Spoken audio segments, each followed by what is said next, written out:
Halo Rek, selamat datang di LACast aka Laskarna Podcast. Kacau!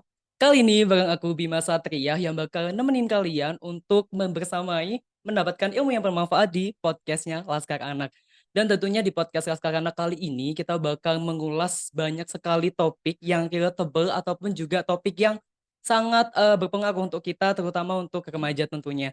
Nah, sebelum kita banyak nih membahas soal topik hari ini, kita juga kedatangan teman ngobrol Bima yang bakal membersamai kita di episode kali ini. Penasaran gak siapa? Langsung kita sambut aja ya. Please welcome. Halo Mbak Dian. Halo, gimana kabarnya? Alhamdulillah baik dan semangat juga Mbak. Alhamdulillah. Nah, boleh dong Mbak say hi dulu ke teman-teman biar teman-teman tahu siapa sih Mbak Dian itu gitu. Oke, halo, salam kenal teman-teman semua. Perkenalkan saya Dian Sudiono Putri. Saya seorang psikolog klinis yang saat ini banyak berkecimpung di dunia kesehatan mental tentunya ya, Oh, sebagai ranah kerja utama saya benar. gitu. Berarti ngomong-ngomong soal kesehatan mental memang masuk nih Mbak sama topik kita yang bakal kita bahas. Betul. Soalnya kesehatan mental di mana kita tahu ya banyak sekali kita lihat kasus-kasus terutama tuh anak-anak, terutama remaja Mm-mm, juga karena betul. nggak hanya kepada dewasa ataupun orang yang mungkin lebih tua dari kita, tapi anak-anak tuh bisa terkena dari dampak kesehatan mental. Nah, sebelum itu Bima juga pengen tahu sih Mbak, sebenarnya kesehatan mental tuh apa sih gitu?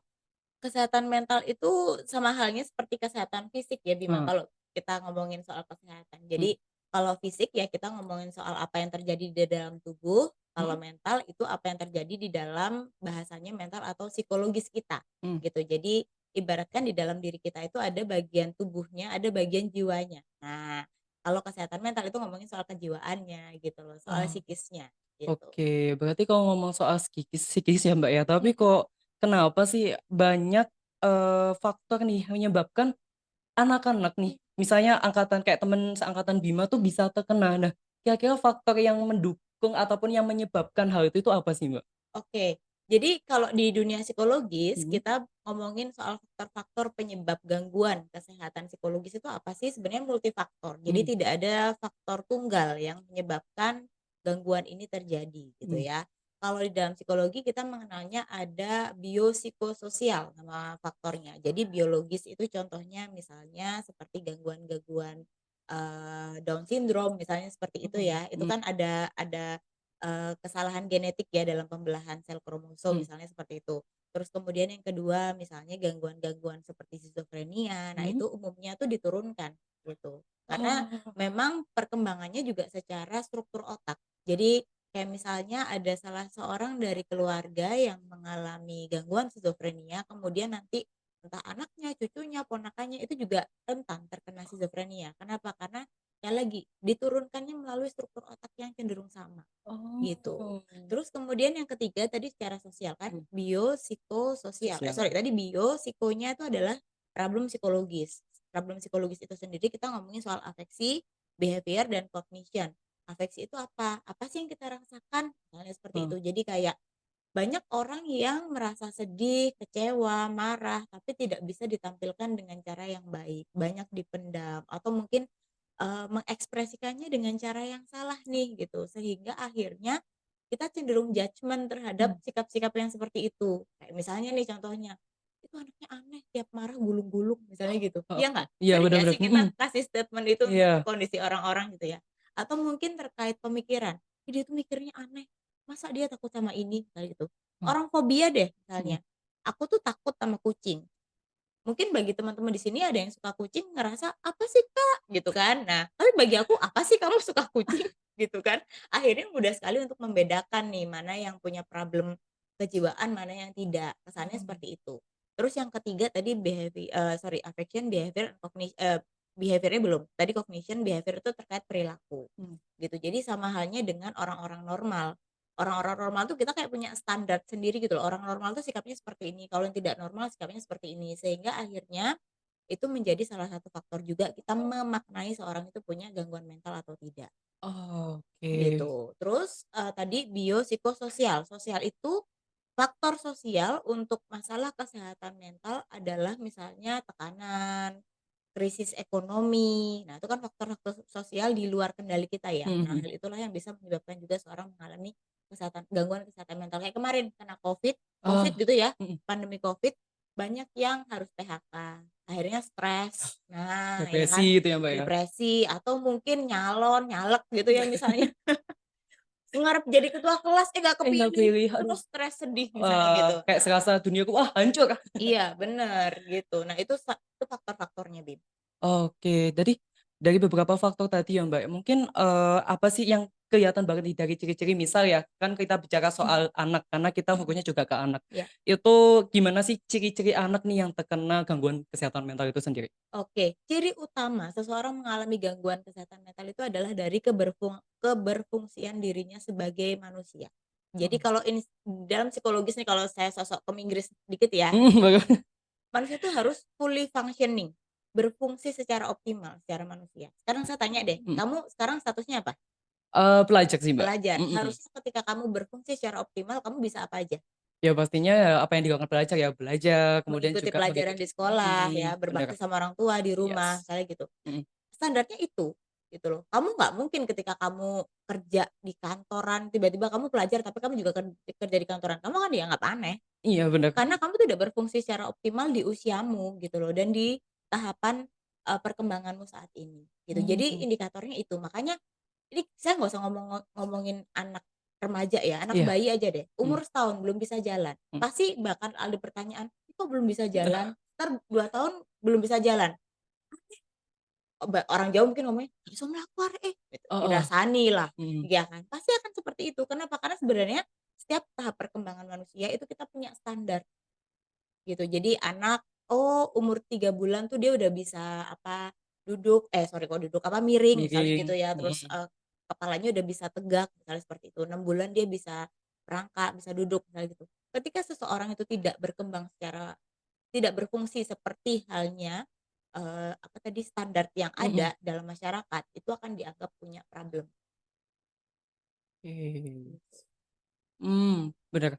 Berarti memang kalau misalnya kalau tadi bicara soal gangguan, memang kalau misalnya, apa ya, tidak ada kesinkrongan ya, Mbak, ya, dengan umurnya, dengan apa yang dilakukan itu memang dianggap aneh ataupun dianggap, awam lah sama masyarakat sekitar ya. Betul. Nah, ngomong-ngomong soal itu tadi, balik lagi kan untuk, di semester-semester sekarang ya, Mhm apalagi udah masuk-masuk ke dunia misalnya dari SD ke SMP, mhm, SMP ke SMA. Nah, itu pasti kan ada perubahan ataupun juga adaptasi ya betul. dari tempat sebelumnya yang tempat yang baru. Nah, tentunya ada nggak sih, Mbak, tips atau trik gitu buat pelajar ya, buat Mhm teman-teman yang akan melanjutkan ke jenjang lebih tinggi mhm, untuk bisa, oh ini loh menjaga kesehatan mental. Karena menjaga kesehatan mental ya menurut Bima sendiri nggak hanya menjadi, perhatian ayah bunda di rumah, tapi betul, juga perhatian dari diri kita sendiri. Nah, mhm, pastinya perlu dong adanya tips sama trik gitu, Mbak. Ada nggak oke. sih, Mbak? Sebenarnya bukan tips and trick ya, cuman, Mhm. ini karena aku kebetulan juga banyak, mendapatkan klien-klien di usia remaja ya. Heeh, Jadi sedikit relate dengan bahasan kita hari ini. mhm, Yang aku pelajari dari mayoritas kebanyakan anak-anak remaja sekarang, itu mereka keinginan untuk mau tahunya itu minim. Mau tahu dalam hal apa yang akan terjadi di depan, gitu. mhm. Jadi kayak misalnya gini, "Kamu tuh habis ini mau kuliah," gitu kan. Mereka cuman mungkin mikirnya, "Aku pengennya jurusan ini, titik." Gitu. Dan diusahakan memang tuh masuk jurusan itu. Tapi nanti terkait, "Apa aja ya mata pelajarannya kalau aku masuk kampus ini, jurusan ini? Mmm, Terus nanti suasana kampusnya di sana gimana ya?" Misalnya heeh, gitu. "Terus nanti kalau di sana itu sesuai nggak sih sama budayaku?" Misalnya aku orang Jawa, kampusku di Kalimantan misalnya gitu. heeh. "Aku bisa nggak sih beradaptasi di sana?" Itu mereka kurang mau tahu. Mmm, Gitu. Terus gimana ya caranya supaya aku bisa masuk ke sana? Misalnya jalur-jalur apa yang mau dicari, itu cenderung minim pengetahuan tentang hal tersebut gitu. Jadi akhirnya itu yang membuat anak sekarang rawan stres. Karena mikirnya, "Oh dengan A saya bisa B, dengan mhm. aku berusaha A, aku bisa masuk kampus ini, sudah titik," gitu. Tapi mereka nggak ada second opinion, second plan gitu loh, nggak ada rencana kedua. Kalau misalnya pakai jalur A nggak keterima, aku pakai jalur apa ya? Oh, Gitu. Terus lebih lanjut, kurang bisa melihat, apa sih yang kita miliki atau kita tuh sisi sisi positifnya atau kelebihan kita di mana ya, gitu. Karena kan gini, misalnya nih, kamu tuh menurut aku adalah orang yang, easy going, mhm, ngobrol gampang, cepat berbaur sama orang lain gitu ya. mhm, Terus kamu ngelamarnya atau kamu cari pekerjaan-pekerjaan atau kamu daftar di, universitas yang mana jurusannya tuh yang jurusan kerjanya di belakang meja. Kasihan kan, kamu Mhm. tuh tidak bisa mengembangkan apa yang kamu miliki. Nah, itu juga jadi salah satu problem.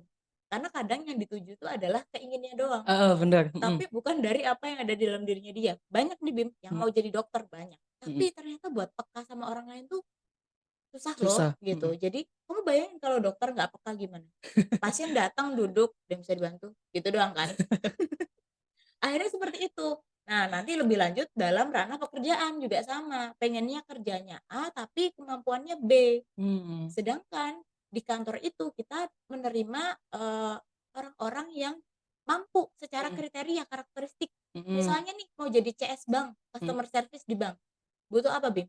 Ya Butuh orang yang gimana? yang pastinya kalau customer service kan orang yang cepat tanggap Dapat sesuatu, tanggap, dapat berbaur tentunya yang dapat gampang bergaul, untuk ngomong sama gampang, klien gitu kan, terus mhm. habis itu dia harus bisa problem solving kan karena Iya dia bener, ngomongin tentang, apa namanya, masalah nasabah ya. heeh, Kalau orangnya jutek terus cuman pinter dandan menurutmu keterima nggak? ya no sih, Mbak. Nah, makanya bayangan orang tuh kan, "Bang harus bisa dandan," gitu doang kan, tapi enggak sebenarnya gitu. Makanya hal-hal itu juga yang perlu kita sadari gitu sebelum kita masuk ke jenjang berikut. Oke. Memang sih, Mbak, karena ya kalau memang dari tadi kita dari kasus beberapa ya teman-teman juga nih, banyak misalnya nih, anak SMP yang mau SMA, "Aku pengen SMA ini," cuman Iya, dia cuman punya pola mindset yang ini gitu, mhm, nggak tahu kayak, "Oh ya nanti kalau misalnya aku nggak keterima, aku bakal ngapain ya?" iya, Gitu. Jadi banyak yang ya udah nggak terima, ya udah mereka lebih kayak murung di kamar, nangis gitu iya berhari nggak betul. keluar kamar, maksudnya sampai akhirnya itu menjadi gangguan pada Sampai mereka. akhirnya itu mengarah kepada adanya gejala-gejala gangguan psikologis kan. Ah, Padahal pemahaman mereka tentang sekolah yang dituju nih itu minim. Jadi kayak misalnya aku pengen sekolah favorit A. mhm. Padahal di sekolah itu tuh tuntutannya tinggi sekali gitu Ya, ya. Nah, mereka mhm. nggak paham. Nah, mereka sendiri misalnya punya toleransi stres yang minim sehingga dikit-dikit stres. Kalau udah stres malah cuman di kamar aja nggak mau ngapa-ngapain gitu kan. Mhm. Nah, akhirnya nggak bisa masuk ke sekolah itu ataupun kalau masuk ke sekolah itu dia akan sangat amat stressful, Oh, konsultan sekali gitu kan. Nah, kita sendiri itu sebelumnya perlu mengenali diri kita tuh seperti mhm, apa. Kalau bahasan psikologis ya, mhm, dalam menghadapi sebuah stres itu ada 2 respon manusia, ada eustress, ada kalau eustress itu adalah stres itu dijadikan pemicu untuk mhm, dia bisa berfungsi dengan optimal. mhm, Tapi kalau distress sebaliknya, cenderung diam. Let's say gini, kalau eustress, aku dapat tugas banyak, tapi mmm, dengan aku tahu tugas ini banyak dan berat, aku berusaha untuk belajar. mmm, "Oh, aku mau cari tahu, pokoknya tugas ini harus selesai," misalnya mhm. gitu. Ada kan yang seperti Iya, itu? heeh heeh. Tapi banyak nggak yang akhirnya ketika ada kerjaan, ada tugas nih, "Aduh nggak bisa," ya udah deh, Ya ya, dibiarin sampai berminggu-minggu misalnya mhm. gitu. Nah, itu di-stres. Oh, Jadi membuat mereka tidak berfungsi secara optimal. Nah, mhm, sebelum kita lebih lanjut nih, mau ngomongin sekolah atau hal-hal yang lain, karena respon manusia itu tetap sama kok dalam stres. oh, Biasanya terpola gitu loh. Jadi setiap kali dapat stres yang berat, oh dia cenderung di-stres nih. Nanti ketika ketemu sama stimulus yang sama, stres yang berat lagi mhm, akan sama. Sorry, responnya akan cenderung sama gitu loh. oh, Bukan berarti dia nggak bisa jadi eustress, bisa, mhm, tapi biasanya kalau dia jadi lebih, eustress itu tekanannya nggak seberapa berat bagi dia. oh, Kan itu personal sekali kan, heeh heeh, kamu tak kasih, eee, soal 100 bagiku biasa gitu ya, tapi mungkin bagi temen-temenmu, "Aduh banyak banget." Nah responnya kan udah beda kan, gitu. iya Nah itu bener. itu yang membedakan di situ. Oalah, memang banyak sekali ya, Mbak, ya faktor yang memang, terkait Mhm, gangguan mental sendiri ya. betul. Nah, ngomong-ngomong nih soal kesehatan mental, pastinya kan kita ya, apalagi dari Bima nih, dari Forum Anak Kabupaten Malang yang di mana juga merupakan naungan DP3A yang Betul. apa ya, langsung berinteraksi sama teman-teman ya, terutama anak-anak. Nah, mungkin, gimana sih, Mbak, atau apakah ada peran kami dari Laskar Anak gitu untuk bisa, untuk membantu nih permasalahan gangguan mental itu? Oke, menurut aku ada banget, Mmm, karena kan kalian Laskar Anak ini, berada dalam usia remaja ya, mhm, bener. istilahnya ya, di usia antara 12 mungkin sampai sekitar 20 tahun dan itu memang di kalau secara perkembangan psikologis itu di tahap remaja. Remaja itu punya karakteristik yang pertama Mmm, egosentris. Jadi memang remaja sendiri itu kan peralihan dari fase anak-anak ke fase dewasa. iya, Di mana kayak keinginan untuk coba-cobanya tinggi mmm, ya kan, terus, dalam badan kita itu segala hormon itu lagi berkembang, Bin. Makanya akhirnya cenderung emosional. Mhm. Kenapa ya kok gampang marah, anak remaja tuh sukanya dikit-dikit marah gitu-gitu ya. Karena memang secara perkembangan fisik dan hormonal itu sedang mau matang gitu loh istilahnya, gitu. Oke Terus oke. kemudian memang ada karakteristik di mana remaja itu sukanya berkumpul. Jadi kenapa kok geng-gengan tuh adanya remaja? Mmm. Ya karena itu, hidupnya sudah tidak soliter lagi, cenderung peer group. Makanya Oh. sebenarnya Laskar Anak ini bisa menjadi salah satu wadah untuk konseling sebaya. Mmm. Karena anak-anak remaja itu lebih mendengarkan apa kata teman dibandingkan apa kata orang tuanya. Iya. Kenapa ya? Karena gitu, coba deh di sekolahmu gitu misalnya ada tren terbaru apa, Mhm. HP-nya ganti semua, Iya. sejenis, pasti yang nggak ikutan gelisah. Kenapa Mhm. ya? Karena remaja begitu, gitu. Makanya sebisa mungkin Laskar Anak ini menjadi jembatan untuk, teman-teman yang mungkin mengalami problem Mhm. gitu ya terkait kesehatan mental untuk bisa menjadi garda utama Mhm. untuk mendengarkan, di mana nanti kita percaya ke kalian gitu ya, untuk bisa memberikan solusi atau bantuan kepada teman-teman yang punya masalah ini untuk bisa menyelesaikan permasalahannya dengan lebih baik. Setidaknya mengedukasi mereka lah, apa yang bisa mereka lakukan gitu kan. Kayak Mmm. melihat gambaran problemnya dengan lebih objektif, misalnya seperti itu. Nah makanya, kalau sudah ngomongin soal Laskar Anak, kalian jadi garda terdepan, harusnya kalian juga punya kompetensi untuk Mmm. bisa membantu. Jadi nggak cuman itu bukan teman curhat ya, tolong Iya. dibedakan. Karena kalau curhat akhirnya gibah kan Gibah. rata-rata. Adu Iya, nasib. gitu. Iya iya iya, gitu kan. Nah, kalau untuk, problem remaja kita nggak bisa ngomongin cuman sekedar akhirnya rasan-rasan gitu ya. Iya. Nah, Mhm. tapi juga harus ada poin plusnya di situ, harus ada hal yang diedukasi di situ, gitu. Sehingga itu jadi bantuan yang baik bagi teman sebaya. Oke.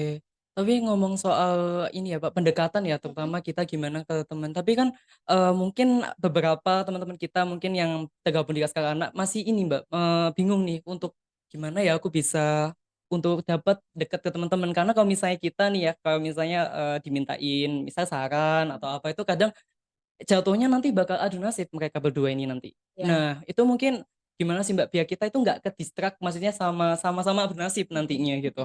Makanya Ya. makanya harus ada gambaran secara objektif Mhm. terkait problem yang dihadapi. Karena kalau kita cuman fokusnya ke saran, itu Mhm. orang akan ngomongnya, "Ya kamu enak ngomong," gitu loh. Heeh. Kan kan kondisiku begini, akhirnya adu nasib itu tadi. Tapi Iya. kalau kita bisa memberikan gambaran terkait problemnya secara keseluruhan nih, itu akan bikin dia lebih percaya sama kita. Contoh nih, Mhm. ada seorang anak atau remaja mungkin cerita, "Aku di rumah itu misalnya apa ya, nggak nyaman sama kedua orang tuaku karena selalu dimarahin, misalnya gitu.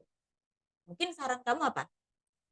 Ya pasti kalau dari Bima kalau misalnya gitu ya kamu, Coba introspeksi diri, nah, misalnya gitu heeh. kan ya. Jadi ada harapan orang tua yang nggak sesuai sama maunya kamu. Ya Mhm. udah, gitu kan. Akhirnya seperti itu kan. Terus akhirnya mereka bilang, "Ya kamu kan enak deket sama orang tuamu, aku kan enggak," gitu pasti. Enggak, kita coba cara yang lain. Satu, kita edukasi dulu, kita lihat dulu, kita gali sebisa mungkin, sebanyak mungkin informasi yang bisa kita dapatkan dari problemnya dia. Heeh. Contohnya gini, "Kamu tadi bilang orang tuamu sering marah ya?" Mhm. Gitu. Kamu tahu nggak poin-poin apa aja sih yang bikin mereka marah?" "Oh, poin karena nilaimu jelek," misalnya gitu. Terus habis itu yang kedua, "Hubunganmu selama ini sama orang tua baik nggak? Cukup terbuka nggak? Atau memang ya sekedar formalitas aja?" Gitu kan. Maksudnya ya udah dia hormat kepada orang tuanya sayang sama dia ngasih duit dan lain sebagainya, titik gitu ya. Mhm. Terus habis itu, "Kamu sering nggak ketika ada masalah itu atau ada kesulitan misalnya di tugas-tugas harian gitu ya, PR, itu kamu tanya sama orang tuamu?" Gitu. Kenapa? Dari situ akan kelihatan pola kedekatan mereka. Makanya anak cenderung berontak sama orang tuanya karena emang dari awal nggak deket, Oh. gitu. Nah, misalnya dia bilang, "Ya jarang sih ya, kadang aku tanya sama guru les aja," gitu. Coba deh dilihat, kamu tuh punya pola interaksi yang kurang baik memang sama orang tuamu, sehingga akhirnya bisa jadi apa yang mereka harapkan kepada kamu itu tidak bisa kamu maknai dengan benar, dengan 100%, termasuk usaha yang sudah kamu lakukan untuk memenuhi harapan mereka, gitu. Mhm. Jadi akhirnya kan kayak chemistry-nya kurang, kurang klik kan akhirnya. Jadi Heeh. misalnya orang tuanya pengen dapat nilai bagus, anak mikirnya dituntut. Padahal orang tua nggak pengen nuntut, orang tuanya pengen, "Ya kan itu nilai buat kamu sendiri," misalnya Ya. gitu. "Kalau nilaimu bagus kan yang penting kamu," gitu. Orang tua mikirnya gitu. Mhm. Anak mikirnya berbeda. Nah, sudut pandang ini loh yang perlu kamu edukasi kepada mereka, sehingga tidak adu nasib ending-nya.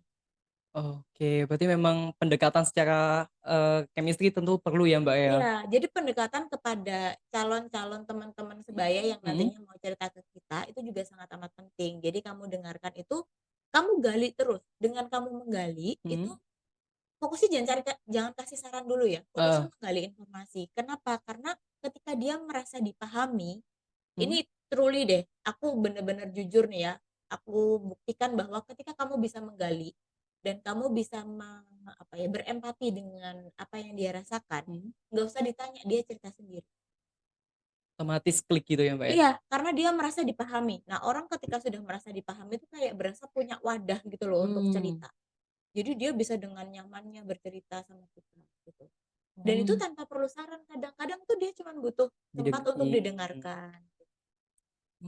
emang, tergantung dari diri kita ya, Mbak, ya, gimana menanggapi teman-teman yang mungkin butuh dukungan dari kita tentunya. Nah, mungkin, ini sih, Mbak, pesennya buat teman-teman tentunya ya, apalagi yang habis ini udah melanjutkan ke jenjang yang lebih tinggi, Mhm, kan biar nantinya nggak kemakan ekspektasinya gitu iya, kan. Nah, gimana sih, Mbak, ada nggak sih pesan buat teman-teman biar nanti mereka tuh juga bisa meminimalisir adanya mhm, kayak tadi gangguan kesehatan mental yang berpengaruh, apalagi kan berpengaruhnya nggak dalam jangka pendek, iya, pasti jangka jangka panjang kayak panjang, gitu. betul. Nah, itu gimana itu, Mbak? Tentu yang pertama kita harus berusaha untuk bisa mengenali diri kita tadi. Mmm, Jadi kita tuh siapa sih, apa yang kamu kenali dari dirimu? Kadang anak sekarang tuh paling sulit loh kalau ditanyain, "Kelebihanmu apa? heeh, pasti masih bingung ya, apa gitu kan ya, belum jujur kan Kekuranganmu apa?" mhm, Nah, itu pasti masih banyak kebingungan di situ. Nah, terus, kita juga perlu melihat apa yang orang tahu dari kita. Jadi jangan malu untuk tanya, "Menurut kamu aku tuh gimana orangnya?"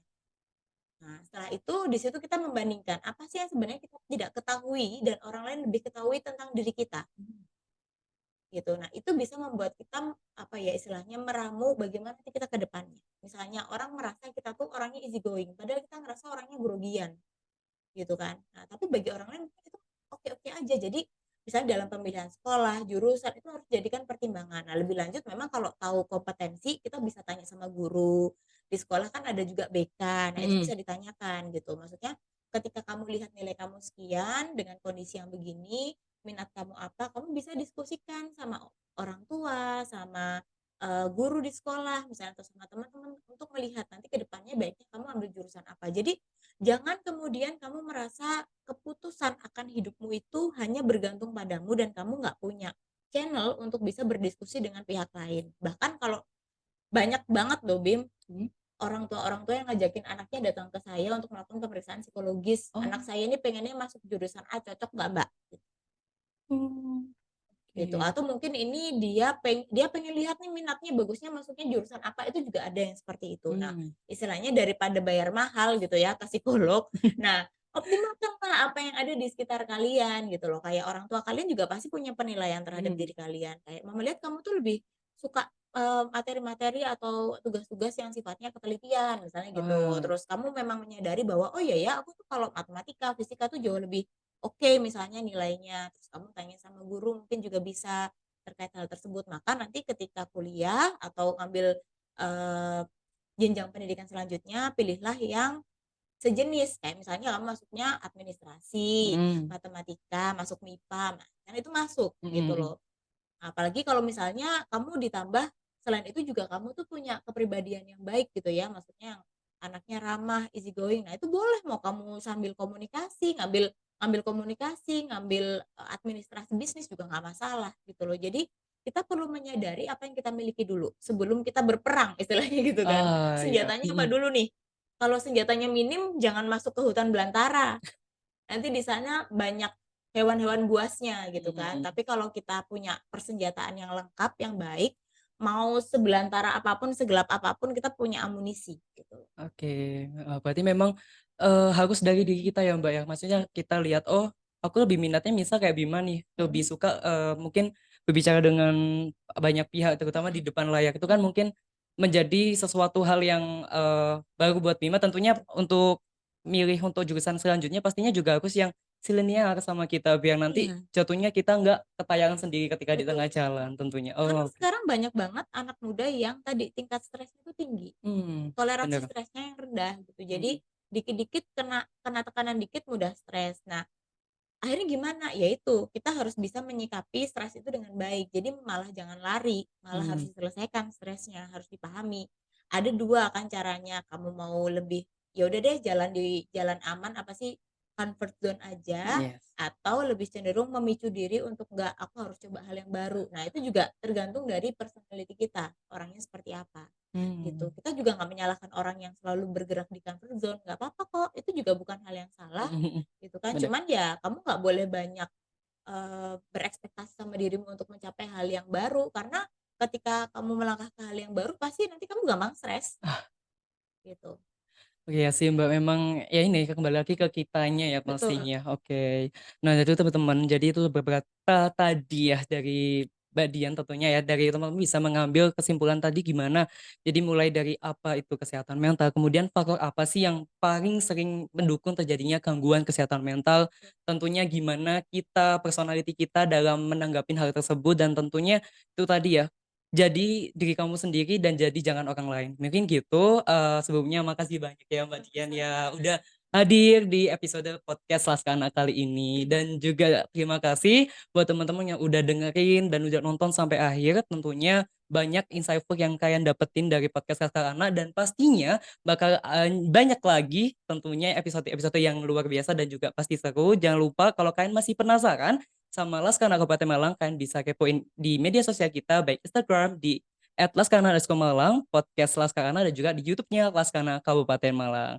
Mungkin sekian dari aku dan juga Mbak Dian, udah nemenin kalian dalam episode podcast kali ini, dan see you di episode podcast Laskana di episode selanjutnya. And see you there. Ciao.